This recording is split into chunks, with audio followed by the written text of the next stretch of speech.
Bagi kita semua. Saya Irgi.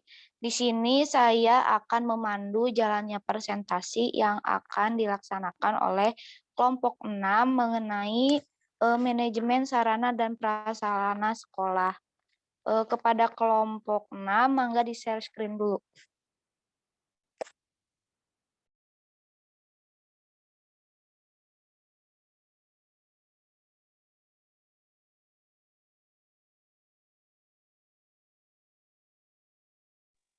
Oke, jadi kelompok 6 itu terdiri dari Andita, Amara, Amel, dan juga Anissa.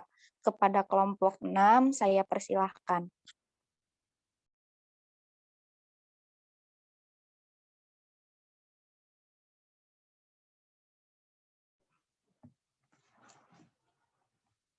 Ya, bismillahirrahmanirrahim. Assalamualaikum warahmatullahi wabarakatuh.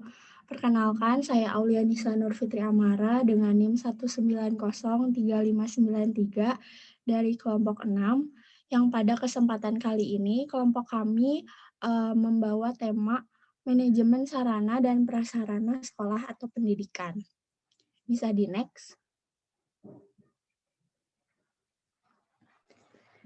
Yang pertama, saya akan menjelaskan seputar hakikat manajemen sarana dan prasarana pendidikan, definisi manajemen, dan juga definisi pendidikan.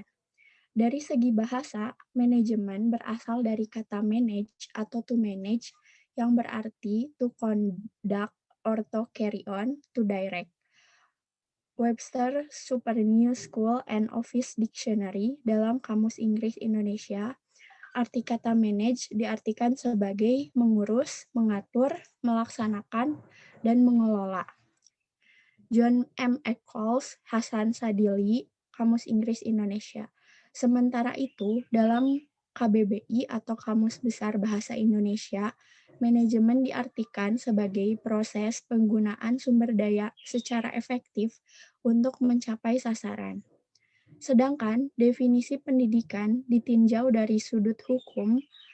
Definisi pendidikan berdasarkan Undang-Undang Republik Indonesia Nomor 20 Tahun 2003 tentang Sisdiknas Pasal 1 Ayat 1, yaitu pendidikan adalah usaha sadar dan terencana untuk mewujudkan suasana belajar dan proses pembelajaran agar peserta didik secara aktif dapat mengembangkan potensi dirinya untuk memiliki kekuatan spiritual keagamaan, pengendalian diri, kepribadian, kecerdasan, akhlak mulia, serta keterampilan yang diperlukan dirinya, masyarakat, bangsa, dan negara. Next. Nah, selanjutnya, definisi dari manajemen pendidikan itu sendiri. Manajemen pendidikan dapat didefinisikan sebagai seni dan ilmu dalam mengelola sumber daya pendidikan untuk mewujudkan suasana belajar dan proses pembelajaran agar peserta didik secara aktif mampu mengembangkan potensi dirinya untuk memiliki kekuatan spiritual, keagamaan, pengendalian diri, kepribadian, kecerdasan, akhlak mulia, serta keterampilan yang diperlukan dirinya, masyarakat, bangsa, dan negara. Selain itu juga, manajemen pendidikan dapat pula diartikan sebagai proses perencanaan, pengorganisasian, pengarahan, dan pengendalian sumber daya pendidikan untuk mencapai tujuan pendidikan secara efektif, efisien, mandiri, dan akuntabel. Boleh di next. Selanjutnya, tujuan dan manfaat manajemen pendidikan.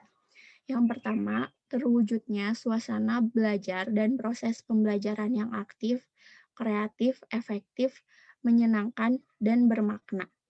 Aktif di sini dalam artian mampu menciptakan suasana yang dinamis atau bertenaga, dan juga kreatif, dapat menghendaki kecerdasan dan imajinasi. Sedangkan efektif mampu membawa efek atau hasil terkait usaha yang dilakukan. Lalu yang kedua, terciptanya peserta didik yang aktif mengembangkan potensi dirinya untuk memiliki kekuatan spiritual keagamaan, pengendalian diri, kepribadian, kecerdasan, akhlak mulia, serta keterampilan yang diperlukan dirinya, masyarakat, bangsa, dan negara. Lalu yang ketiga, terpenuhinya salah satu dari 5 kompetensi tenaga kependidikan atau tertunjangnya kompetensi manajerial tenaga kependidikan sebagai manajer. Nah, 5 kompetensi tenaga kependidikan itu sendiri meliputi kompetensi manajerial, kompetensi pedagogik, kompetensi kepribadian, kompetensi profesional, dan juga kompetensi sosial. Lalu tujuan dan manfaat yang keempat adalah tercapainya tujuan pendidikan secara efektif dan efisien. Nah, tujuan pendidikan sendiri menurut Undang-Undang Nomor 20 Tahun 2003, yakni pendidikan bertujuan untuk berkembangnya potensi peserta didik agar menjadi manusia yang beriman dan bertakwa kepada Tuhan Yang Maha Esa, berakhlak mulia, sehat berilmu, cakap, kreatif, mandiri, dan menjadi warga negara yang demokratis dan bertanggung jawab. Lalu yang terakhir, terbekalinya tenaga kependidikan dengan teori tentang proses dan tugas administrasi pendidikan atau dalam artian tertunjangnya profesi sebagai manajer atau konsultan manajemen pendidikan. Next. Nah, selanjutnya ada prinsip dalam manajemen pendidikan. Yang pertama, memprioritaskan tujuan di atas kepentingan pribadi dan kepentingan mekanisme kerja. Nah, jadi tujuan pendidikan di sini jauh lebih penting ya daripada tujuan atas kepentingan pribadi maupun kepentingan mekanisme kerja, karena kepentingan pendidikan dan tujuan pendidikan itu mampu menunjang tercapainya secara efektif tujuan pendidikan tersebut. Lalu yang kedua, mengkoordinasikan wewenang dan tanggung jawab. Wewenang dan tanggung jawab harus saling terkoordinasi karena keduanya merupakan hal yang cukup vital dalam mewujudkan tujuan dalam manajemen pendidikan. Lalu ketiga, memberikan tanggung jawab pada personil sekolah, hendaknya sesuai dengan sifat-sifat dan kemampuannya. Nah, hal ini dilakukan agar job desk atau tugas yang nanti diembannya dapat terlaksana dengan baik dan efektif karena disesuaikan pula dengan kemampuan dan sifat-sifat yang dimiliki. Lalu yang keempat, mengenal secara baik faktor-faktor psikologis manusia. Dan yang kelima, relativitas nilai-nilai. Nah, relativitas nilai-nilai ini membuktikan bahwa sesuatu memiliki nilai relatif tergantung dengan sudut pandang orang yang menilai. Next.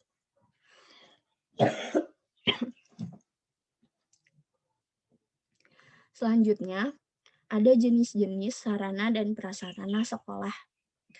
Yang pertama, ruang belajar. Nah, ruang belajar ini sendiri merupakan suatu ruang yang menjadi tempat berlangsungnya proses belajar mengajar.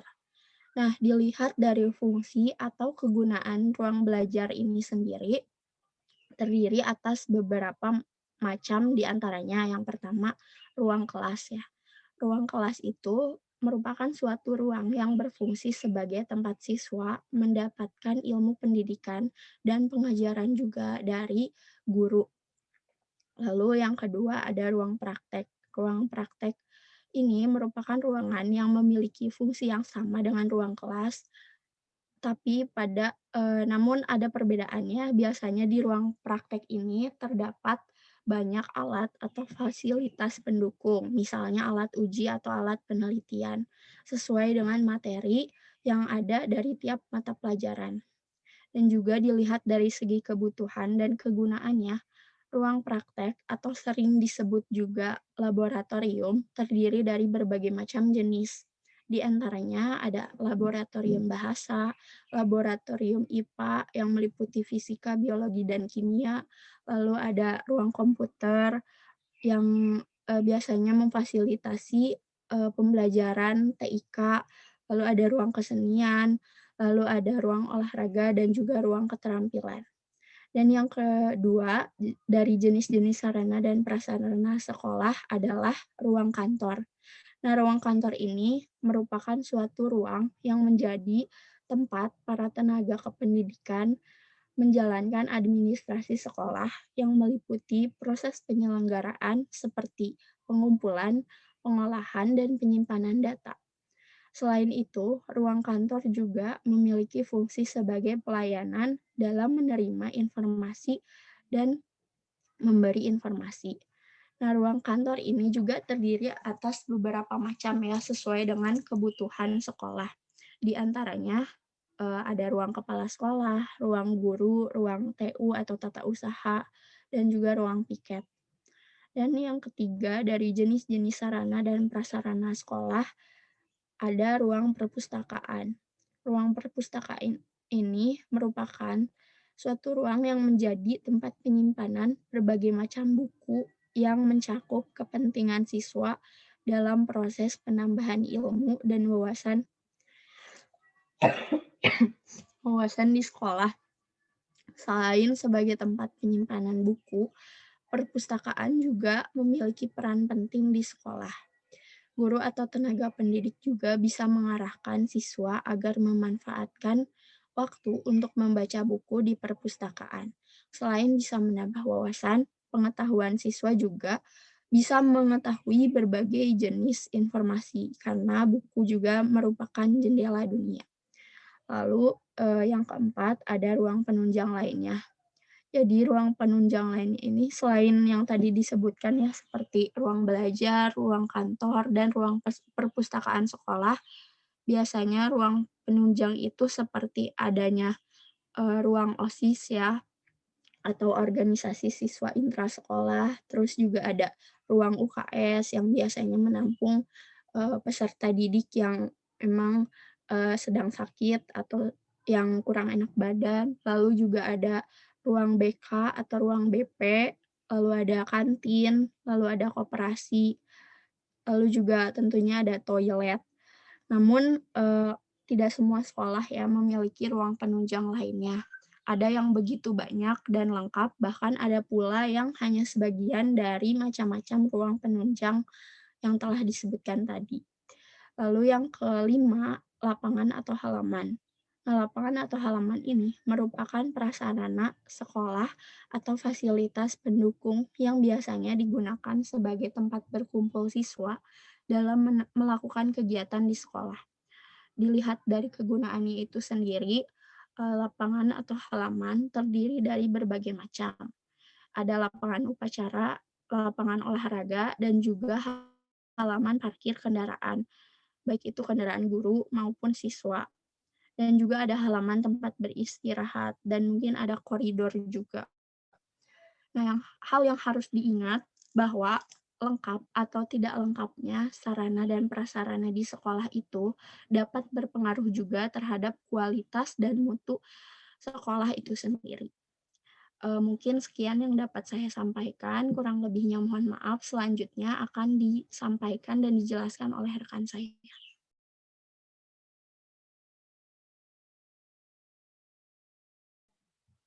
Baik, di sini saya akan menjelaskan tentang standar sarana dan prasarana pendidikan. Mohon maaf, oke, dikarenakan sinyal di sini sedang tidak stabil.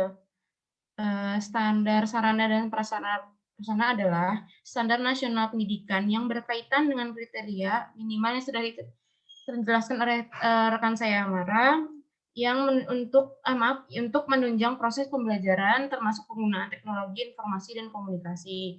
Berikut adalah standar sarana prasarana pendidikan menurut Peraturan Menteri Pendidikan dan Kebudayaan Nomor 127 Tahun 2014 tentang standar sarana dan prasarana LKP, yaitu yang pertama ada sarana di ruang pembelajaran teori, kemudian ada sarana di ruang pembelajaran praktik, dan yang ketiga ada sarana di ruang penunjang lain-lain. Kemudian ada prasarana, yaitu ada satu lahan dibuktikan dengan status kepemilikan dan luas lahan. Kemudian ada bangunan dan gedung, dilengkapi dengan izin memberikan bangunan IMB dan luas bangunan. Kemudian ada ruang pembelajaran, meliputi ruang teori dan praktik, dan yang terakhir ada ruang penunjang, meliputi sarana di ruang pemimpinan, ruang instruktur, ruang administrasi, ruang baca, toilet, ruang penyimpanan atau gudang, tempat parkir, dan tempat ibadah.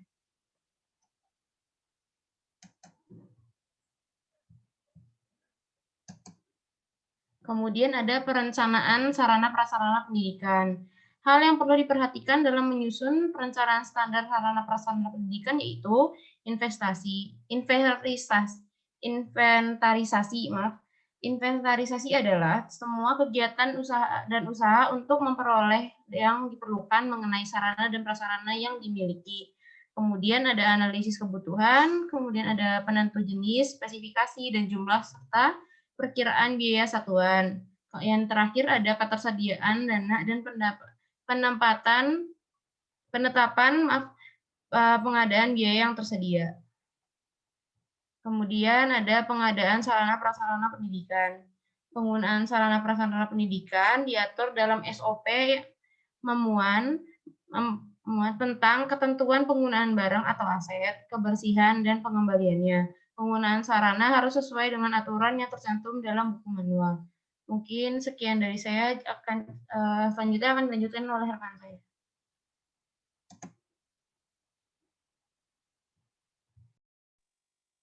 Lalu saya Apriliansyah akan melanjutkan materi dari kelompok ini mengenai penyimpanan sarana dan prasarana pendidikan. Di sini ada konsep penyimpanan sarana dan prasarana pendidikan, yaitu adalah kegiatan yang dilakukan untuk menampung hasil pengadaan barang milik negara, baik hasil pembelian, hibah, hadiah, pada wadah atau tempat yang telah disediakan. Kemudian ada tempat penyimpanan sarana dan prasarana pendidikan. Aspek fisik dalam penyimpanan adalah wadah yang diperlukan untuk menampung barang milik negara berasal dari pengadaan. Aspek ini bisa disebut gudang. Sebagai tempat penyimpanan, gudang dapat dibedakan menjadi beberapa, yaitu ada gudang pusat, gudang penyalur, gudang transit, gudang khusus, gudang pemakai, gudang terbuka, dan gudang tertutup. Next. Selanjutnya.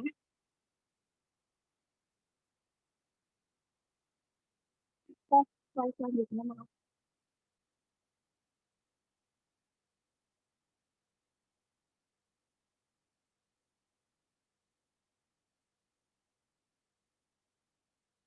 Bisa.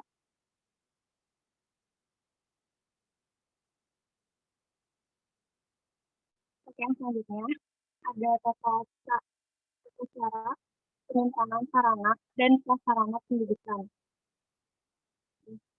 Di sini ada beberapa tata caranya, yaitu yang pertama penerimaan.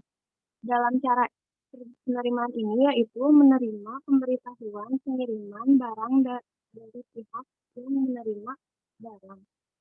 Mempersiapkan segala sesuatu yang diperlukan dalam penerimaan dan pemeriksaan barang, adapun memeriksa atau mengecek barang yang diterima baik itu fisik seperti jumlah, kualitas, fitur maupun kelengkapan administrasi seperti surat kepemilikan. Selanjutnya yaitu membuat berita acara penerimaan dan hasil pemeriksaan barang. Yang kedua ada penyimpanan, meneliti barang yang akan disimpan, menyiapkan barang berdasarkan pengelompokan, lalu barang dicatat ke dalam buku penerimaan berupa kartu barang dan kartu stok. Yang selanjutnya ada prinsip-prinsip.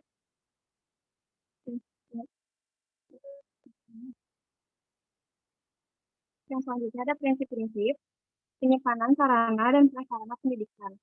Yang pertama itu ada what, apa saja barang yang disimpan. Yang kedua, why, mengapa barang-barang perlu disimpan.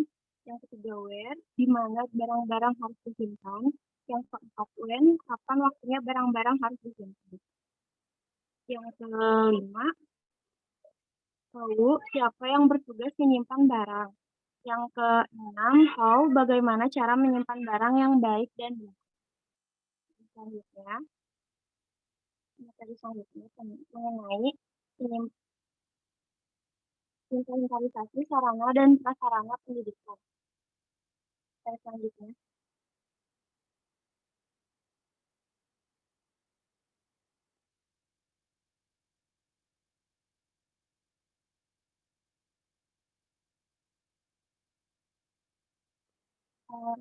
pembentukan sarana dan prasarana pendidikan merupakan kegiatan pembebasan sarana dan prasarana dari pertanggungjawaban yang berlaku dengan alasan yang dapat dipertanggungjawabkan.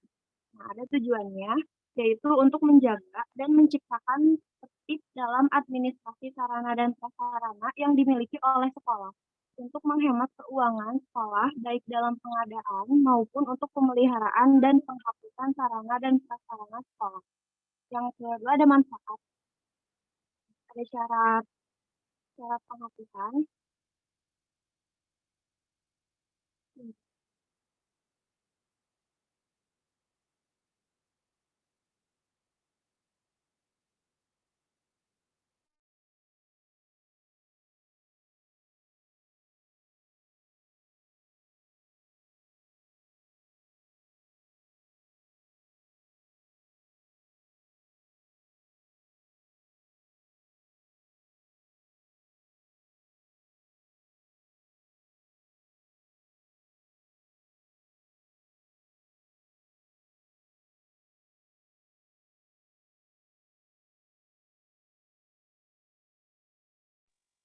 Iya, ini masih bagian Anissa atau siapa?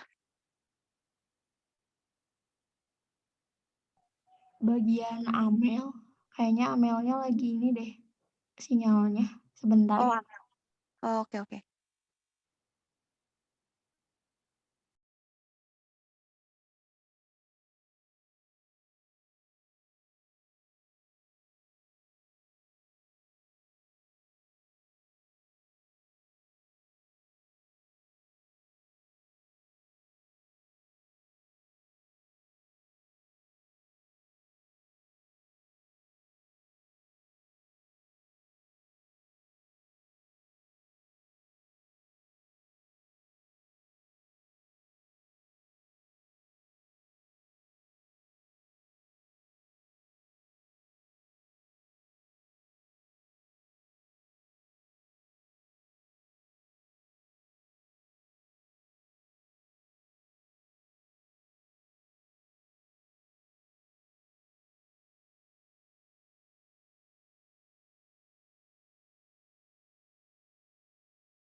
Baik, mohon maaf teman-teman karena kayaknya Amel terkendala jaringan ya. Jadi mungkin akan dilanjutin aja ke bagian penggunaan, penghapusan, dan pengendalian sarana dan prasarana pendidikan. Boleh di next, Anissa?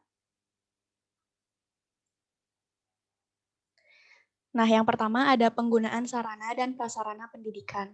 Dalam penggunaan sarana dan prasarana pendidikan terdapat dua prinsip yang harus diperhatikan, yaitu prinsip efektivitas dan prinsip efisien.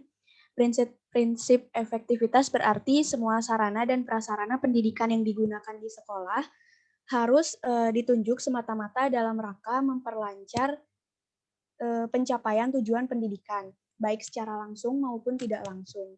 Sedangkan prinsip efisien berarti semua sarana dan prasarana pendidikan di sekolah dipakai secara hemat dan hati-hati, sehingga semua sarana dan prasarana pendidikan yang ada tidak mudah habis, rusak, atau hilang.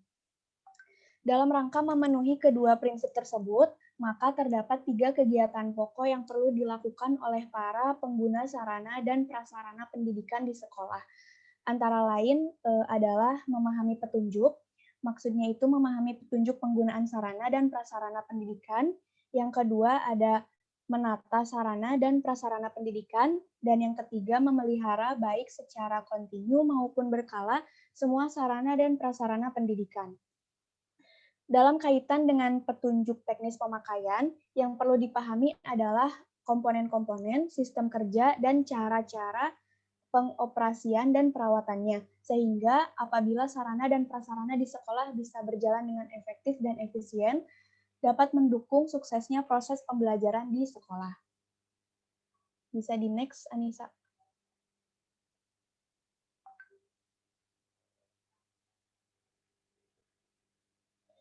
Nah, lalu selanjutnya ada penghapusan sarana dan prasarana pendidikan. Penghapusan sarana dan prasarana pendidikan adalah proses kegiatan yang bertujuan untuk mengeluarkan atau menghilangkan sarana dan prasarana dari daftar inventaris karena sarana dan prasarana tersebut sudah dianggap tidak berfungsi sebagaimana yang diharapkan, terutama untuk kepentingan pelaksanaan pembelajaran di sekolah. Penghapusan tersebut dilakukan berdasarkan peraturan perundang-undangan yang berlaku. Penghapusan perlu dilakukan karena sarana dan prasarana yang ada tersebut tidak mungkin lagi dapat diperbaiki, sudah tidak efektif lagi, biaya yang dikeluarkan mungkin akan lebih besar dibandingkan dengan pengadaan sarana dan prasarana yang baru. Next, Anissa. Lalu di sini ada tujuan dari penghapusan sarana dan prasarana pendidikan, diantaranya yang pertama, mengurangi dan mencegah kerugian yang lebih besar sebagai akibat dari adanya dana yang dikeluarkan untuk perbaikan. Yang kedua, mengurangi dan mencegah terjadinya pemborosan dana sebagai akibat dari biaya pengamanan, penggunaan sarana dan prasarana yang tidak dapat dipergunakan lagi.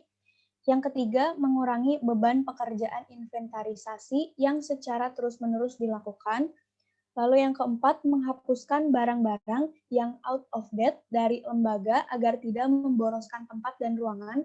Yang terakhir, agar barang-barang sekali pakai tidak menumpuk di lembaga pendidikan. Next, Anissa.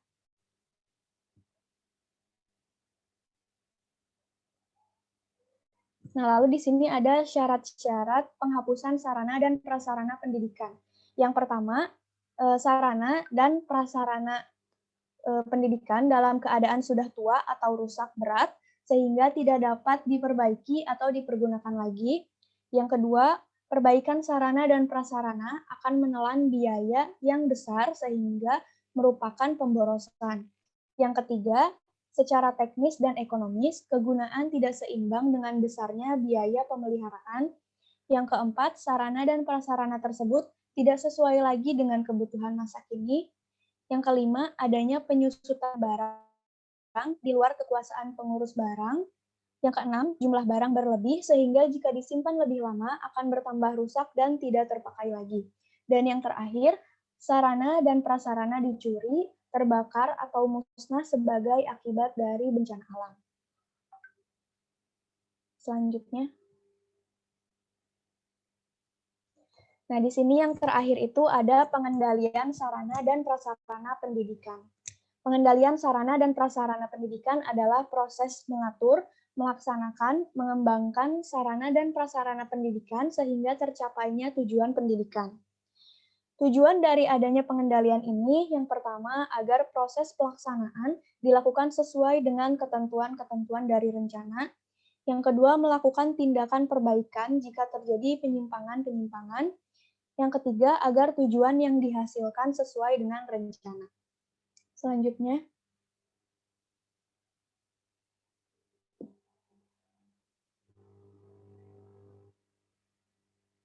Lalu proses pengendalian.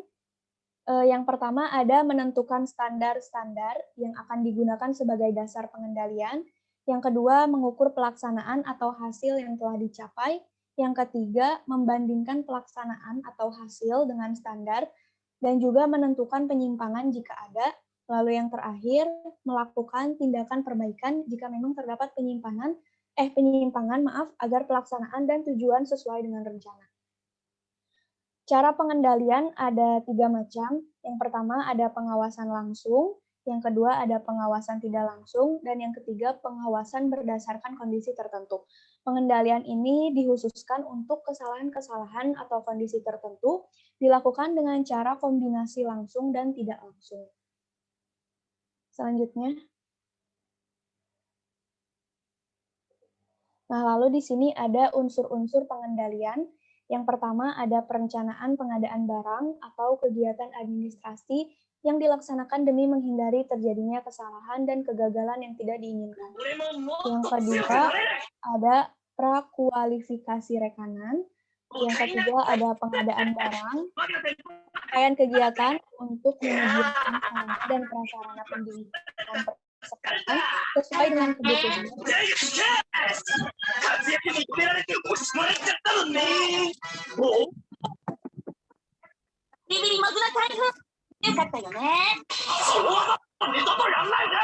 Maaf, Fahrul.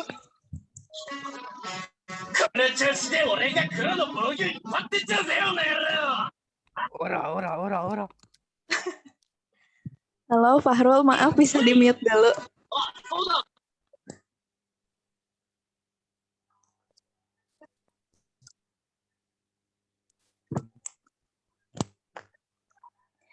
Oke, halo Fahrul. Atau mungkin hostnya, siapa hostnya bisa tolong di-mute Fahrulnya. Nah, udah ya. Oke, kita lanjutkan lagi ya. Yang ketiga itu ada pengadaan barang, yaitu serangkaian kegiatan untuk menyediakan sarana dan prasarana pendidikan persekolahan sesuai dengan kebutuhan, baik berkaitan dengan jenis dan spesifikasi, jumlah, waktu, maupun tempat, dengan harga maupun sumber yang dapat dipertanggungjawabkan. Lalu yang keempat ada penyimpanan, yaitu kegiatan penyimpanan meliputi penerimaan barang, penyimpanan barang, dan pengeluaran barang. Yang kelima ada inventarisasi, yaitu kegiatan melaksanakan pengurusan penyelenggaraan, pengaturan, dan pencatatan barang-barang, menyusun daftar barang yang menjadi milik sekolah yang bersangkutan ke dalam suatu daftar inventaris barang secara teratur dan menurut ketentuan yang berlaku. Lalu ada penyaluran, yaitu kegiatan pemindahan barang dan tanggung jawab dari instansi satu ke instansi lainnya. Lalu ada pemeliharaan, yaitu kegiatan terus-menerus untuk mengusahakan agar barang tetap dalam keadaan baik dan siap pakai. Lalu ada rehabilitasi, yaitu kegiatan untuk memperbaiki barang dari kerusakan agar barang tersebut dapat dipergunakan kembali sehingga mempunyai daya pakai yang lebih lama. Lalu yang terakhir ada penghapusan, yaitu kegiatan meniadakan barang-barang milik lembaga dari daftar inventaris berdasarkan peraturan perundang-undangan dan pedoman yang berlaku. Mungkin cukup sekian yang dapat disampaikan oleh saya dan juga oleh seluruh rekan-rekan kelompok 6. Kurang lebihnya mohon maaf. Wassalamualaikum warahmatullahi wabarakatuh.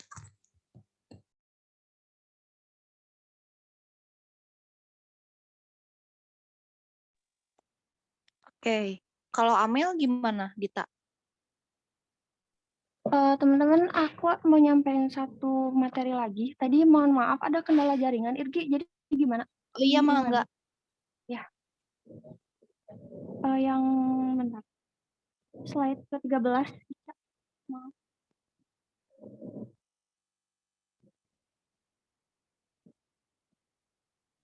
Ya, dilanjut lagi ya teman-teman. Jadi yang materi selanjutnya ada pemeliharaan sarana dan prasarana pendidikan. Nah, di sini ada tujuan sama manfaatnya. Kalau tujuannya yaitu untuk mengoptimalkan usia pakai peralatan. Hal ini sangat penting terutama jika dilihat dari aspek biaya, karena untuk membeli suatu peralatan akan jauh lebih mahal jika dibandingkan dengan merawat bagian dari peralatan tersebut. Untuk menjamin kesiapan operasional peralatan untuk mendukung kelancaran pekerjaan sehingga diperoleh hasil yang optimal. Untuk menjamin ketersediaan peralatan yang diperlukan melalui pengecekan secara rutin dan teratur. Lalu untuk menjamin keselamatan orang atau siswa yang menggunakan alat tersebut. Yang kedua ada manfaatnya, yaitu Manfaat yang diperoleh dari kegiatan pemeliharaan sarana dan prasarana pendidikan adalah jika peralatan terpelihara secara baik, umurnya akan awet dan tidak perlu mengadakan penggantian dalam waktu yang singkat. Pemeliharaan yang baik mencegah terjadinya kerusakan dan akan lebih terkontrol sehingga menghindari kehilangan juga enak dilihat dan juga dipandang. Pemeliharaan yang baik juga memberikan hasil pekerjaan yang baik. Sekian materi yang saya sampaikan, mohon maaf tadi ada kendala jaringan, bisa langsung aja dilanjut ke sesi tanya jawab. Oke, kita memasuki sesi tanya jawab ya. Kepada teman-teman yang ingin bertanya, mangga di-unmute mic-nya. Silakan.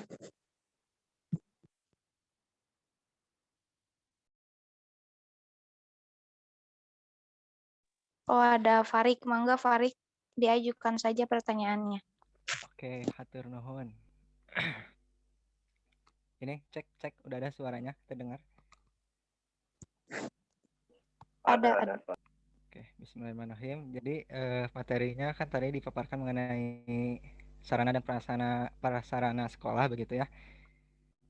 Sering kali gitu ya di Indonesia tuh masih banyak gitu penyalahgunaan uang dana untuk pembangunan gitu ya. Banyak gitu lah di berita gitu, sering diberitakan. Nah, kira-kira apa sih faktor penyebab utamanya gitu? Apakah si Wakasek sarana prasarana bendahara sama Kepseknya itu kong kali kong atau bagaimana begitu ya. Terus yang kedua pertanyaannya, seberapa ketatkah tingkat kepengawasan terkait bantuan dana pembangunan ini begitu, sehingga sampai masih dan sering terjadi gitu ya penyalahgunaan uang pembangunan ini begitu. Terima kasih. Oke, gimana kelompok 6 bisa dicerna pertanyaan dari Farik? Bisa Irgi. Mungkin Oke. kalau ada teman-teman yang mau bantu jawab boleh, dan kita mau diskusiin dulu ya. Ya. Jadi buat teman-teman yang ingin menanggapi dari pertanyaan Farik, silahkan ya di ini aja, di unmute aja. Terus jika ada yang ingin bertanya lagi juga, mangga di unmute juga mic-nya.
Baik, saya akan menjawab pertanyaan dari Farid. Pertanyaan yang pertama, itu seringkali adanya penyalahgunaan uang atau dana pembangunan. Apa faktor yang menyebabkan hal tersebut? Jadi saya membaca dari sebuah jurnal yang melakukan analisis penyebab apa saja penyebab dari penyimpangan-penyimpangan dana bos atau pembangunan. Jadi dari hasil di jurnal tersebut, dari hasil wawancara dan observasi dapat disimpulkan bahwa memang sikap atau karakteristik seseorang itu sangat mempengaruhi terjadinya kecurangan. Biasanya karena adanya tekanan hidup ataupun tekanan dari atasan serta memang kebutuhan yang menyebabkan seseorang melakukan kecurangan tersebut. Kemudian adanya kesempatan dan kurangnya pengungkapan yang tegas terhadap oknum-oknum yang telah melakukan kecurangan menyebabkan bertambahnya kemungkinan seseorang melakukan kecurangan. Mungkin ada tambahan lagi dari anggota kelompok yang lainnya. Ya, benar ya yang tadi dikatakan sama Dita. Nah, paling di sini aku mau nambahin ya. Jadi dikutip dari kompas.com mengenai skandal dana bos. Jadi harus diakui masalah utama dana bos itu terletak pada lambatnya penyaluran dan pengelolaan di tingkat sekolah yang tidak transparan. Selama ini, keterlambatan transfer terjadi karena berbagai faktor, seperti keterlambatan transfer oleh pemerintah pusat dan lamanya keluar surat pengantar pencairan dana oleh tim manajer bos daerah. Akibatnya, kepala sekolah harus mencari berbagai macam sumber pinjaman untuk mengatasi keterlambatan itu. Bahkan ada yang meminjam kepada rentenir dengan bunga yang tinggi. Nah, untuk menutupi biaya tersebut, Kepsek ini terkadang memanipulasi surat pertanggungjawaban yang wajib disampaikan setiap triwulan kepada tim manajemen bos daerah. Ini mudah karena kwitansi kosong dan stempel toko mudah didapat. Jadi tidaklah mengherankan ya apabila praktik curang dapat dengan mudah terungkap oleh lembaga pemeriksa seperti Badan Pemeriksa Keuangan atau BPK atau Badan Pengawas Keuangan dan Pembangunan. Ibarat berburu di kebun binatang, BPK dengan mudah membidik dan menangkap buruan. BPK juga dengan mudah menemukan penyelewengan dana bos di sekolah. Jadi biasanya itu akibat adanya keterlambatan dari pihak atas hingga akhirnya pihak sekolah mencari pinjaman dan pinjaman itu biasanya kan ada bunganya. Nah, untuk menutupi bunganya tersebut pihak sekolah sendiri kayak memanipulasi data, jadi hingga akhirnya juga si dana yang dananya tuh nggak sesuai gitu sama yang keluar dari jadi adanya penyelewengan dana. Mungkin kalau dari saya seperti itu.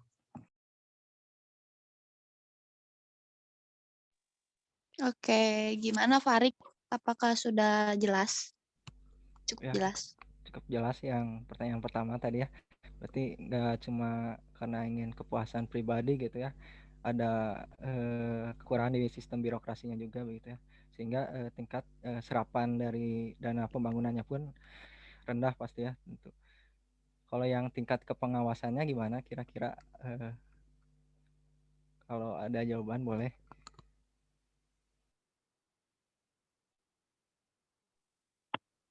Izin menjawab pertanyaan Farid yang kedua yang tadi pertanyaannya seberapa ketatkah pengawasan uang atau dana pembangunan sehingga hal tersebut bisa terjadi.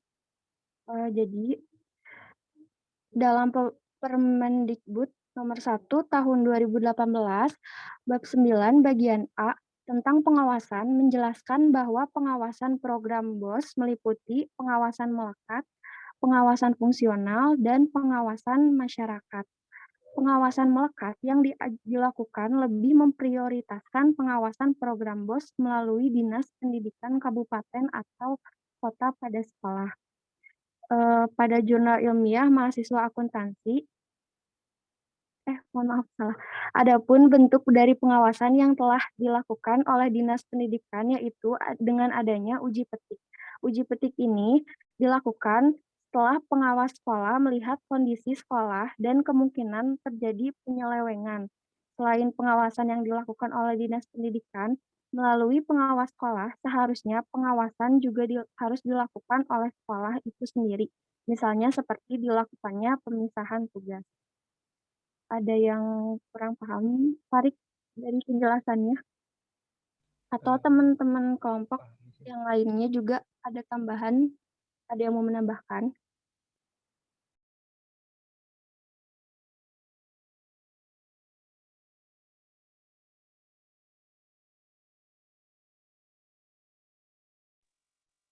Ya, bagaimana teman-teman? Apakah ada yang mau menambahkan?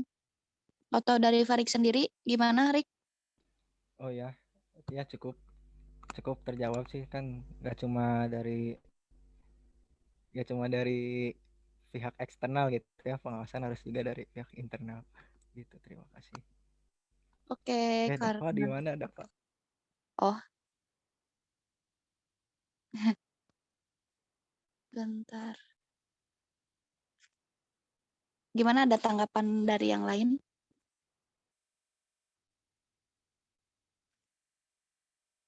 Oke, karena pertanyaan dari Farik sudah terjawab, apakah dari teman-teman yang lain ada yang ingin bertanya lagi? Jika tidak ada, cukup katakan cukup ya.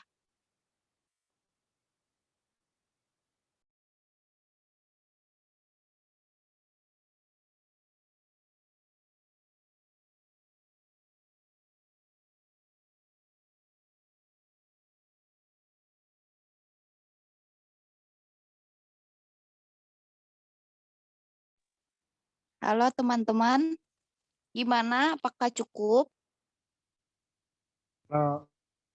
Kalau dari aku cukup, Gi.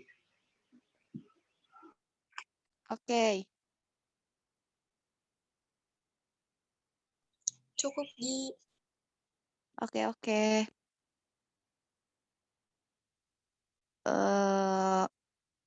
Karena tidak ada lagi yang ingin bertanya, mungkin kita cukupkan sampai di sini ya. Terima kasih kepada kelompok 6 yang sudah sangat luar biasa menjelaskan mengenai materi manajemen sarana dan prasarana sekolah. Lalu terima kasih juga teman-teman yang sudah bertanya. Saya Irgi, pamit undur diri. Wassalamualaikum warahmatullahi wabarakatuh.